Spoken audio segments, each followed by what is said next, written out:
Assalamualaikum warahmatullahi wabarakatuh. Nama saya Fandi Ahmad Maulana, NIM 04218003. Di sini saya akan mempresentasikan hasil review dari jurnal yang berjudul Dinamika Populasi Ikan Kurisi atau Nemipterus exodon dari Selat Madura. Latar belakang. Salah satu ikan demersal di Selat Madura yang memiliki ekonomis penting yaitu ikan kurisi. Ikan ini berkontribusi sekitar 8% dari total penangkapan ikan demersal di selat tersebut. Kebijakan modernisasi perikanan di Selat Madura pada tahun 1980-an memberikan kontribusi peningkatan produktivitas. Namun ada indikasi penurunan hasil tangkapan ikan ini di wilayah ini setiap tahunnya. Kemungkinan besar tekanan alat tangkap tidak ramah lingkungan sehingga berpengaruh terhadap populasi ikan. Pada pendataan stok konvensional, usaha menentukan status stok ikan relatif terhadap biji acuan biologis, seperti tingkat kematian, pemijahan, biomasa, atau struktur umur.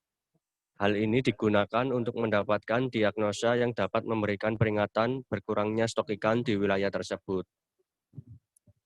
Untuk metode penelitiannya, ikan yang diteliti yaitu ikan kurisi atau Nemipterus exodon yang tertangkap di Selat Madura dan didaratkan di wilayah Kecamatan Mayangan, Kota Probolinggo, Kecamatan Nekok Pasuruan, Sereseh, Kabupaten Sampang, dan Beranta Pesisir Kabupaten Pamekasan. Untuk pengambilan sampel ikannya dilakukan secara acak, kemudian diambil subsampel secara proporsional sesuai dengan kelompok ukuran untuk dilakukan pengukuran biologinya. Jumlah total ikan untuk analisis adalah 100 ekor setiap bulan per lokasi. Sedangkan untuk length frekuensi analisis disesuaikan dengan sebaran normal ikan tersebut. Setelah itu dilakukan identifikasi. Identifikasi ikan dilakukan dengan cara species identification sheet dari FATS dan Fish-based software. Kajian biologi dan dinamika populasi ikan dilakukan dengan mengumpulkan data sebaran frekuensi panjang atau LF, panjang total atau TL, total length, berat tubuh atau weight, jenis kelamin, dan tingkat kematangan gonad atau TKG. Pengukuran panjang dilakukan dengan penggaris ketelitian 1 mm. Berat ikan diukur dengan timbangan elektrik ketelitian 0,01 gram. Penentuan jenis kelamin dilakukan dengan pembedahan spesimen. Jika gonad belum dapat diidentifikasi, maka kode jenis kelaminnya sama dengan 0. Untuk ikan jantan dan betina berturut-turut adalah 1 dan 2. Untuk kajian dinamika populasi itu meliputi pertumbuhan yang dianalisis dengan menggunakan persamaan von Bertalanffy LT sama dengan L hingga dalam kurung 1 kurangi E pangkat K dalam kurung T kurangi TO dan total kematian atau Z, kematian alami atau mortalitas, kematian penangkapan, dan tingkat eksploitasi telah diestimasi dengan length converted catch curve dari Pauli menggunakan distribusi frekuensi panjang ikan. Analisis yield per recruit atau Y per R dan biomass per recruit atau B per R. Pendugaan berbagai parameter tersebut menggunakan program length frekuensi dan data analisis dan program fish stock assessment tool atau yang dikenal dengan software VISAT 2.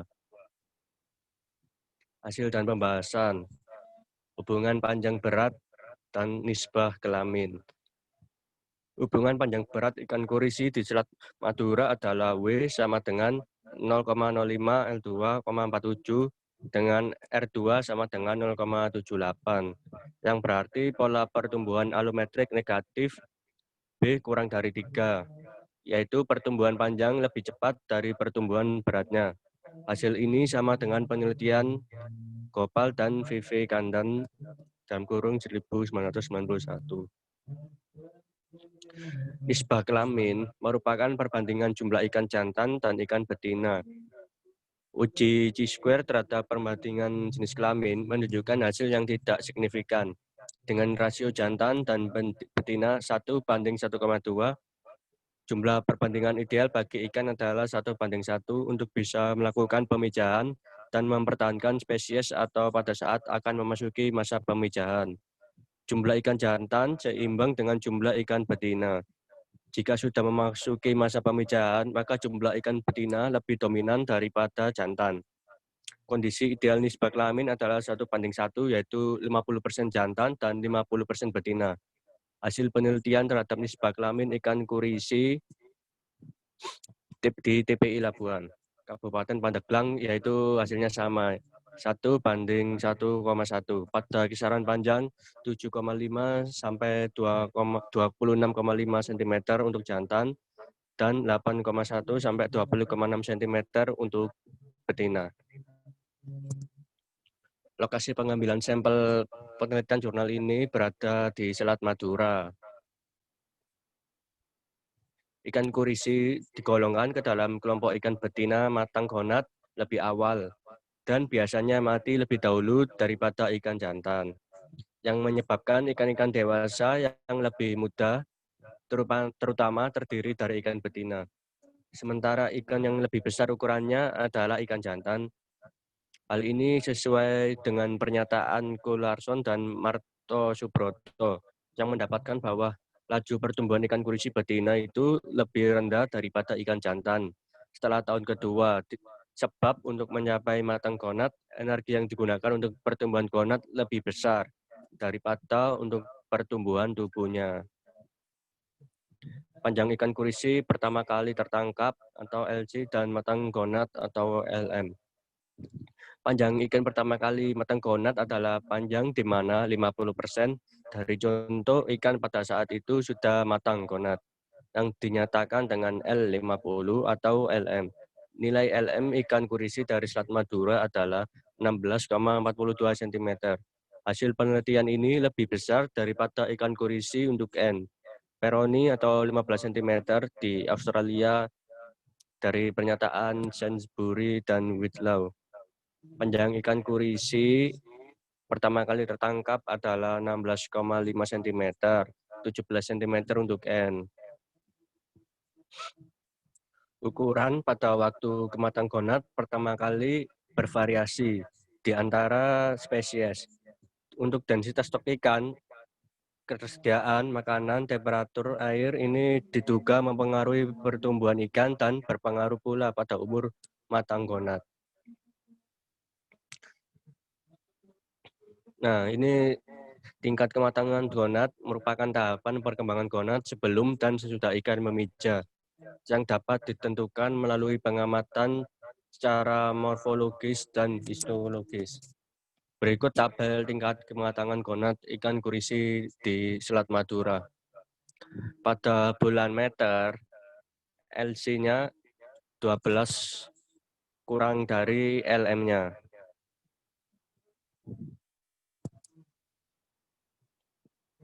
Nah, ini untuk parameter pertumbuhannya. Penggabungan data frekuensi panjang ikan kurisi digunakan sebagai data masukan ke dalam program VISAT. Melalui program Elephant 1 dalam VISAT, dapat diperoleh nilai K dan LO optimum. Dari hasil analisa tersebut, parameter pertumbuhan ikan kurisi dengan persamaan von Bertalanffy adalah L sama dengan 30 cm, K 0,4, dan D0-nya 0,001. T-max 6 tahun, RN 0,224, sehingga didapatkan persamaan pertumbuhan panjang von Bertalanffy. LT 30 dalam kurung 1 kurangi E kurangi 0,10 dalam kurung T ditambah 0,01. Hasil penelitian ikan kurisi di Selat Madura mempunyai panjang maksimum yaitu 30 cm.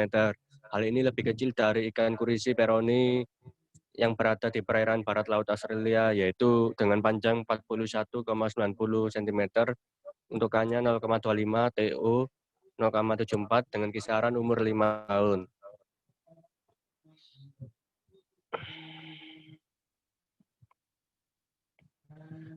Untuk tingkat mortalitas dan eksploitasi, hasil dari metode cut curve yang digunakan dalam penelitian ini diperoleh bahwa nilai mortalitas total, mortalitas alami, mortalitas penangkapan ikan kurisi di Selat Madura masing-masing 1,87, 0,75, 1,12. Dari nilai tersebut didapat dugaan laju eksploitasi adalah 0,8 yang menunjukkan bahwa tingkat eksploitasi ikan kurisi di Selat Madura dalam kasus kondisinya mendekati overexploited. Untuk yield per recruit atau Y per R dan biomass per recruit atau BR per R.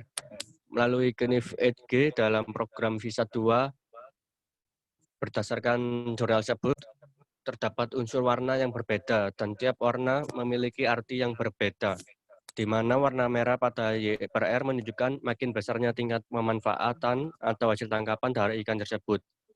Pada penelitian ini, posisi pemanfaat sumber daya ikan sudah berada pada warna kuning dan coklat, bahwa untuk ikan korisi sudah hampir mendekati warna merah. Hal tersebut memberikan gambaran bahwa tingkat pemanfaatan sudah menunjukkan kondisi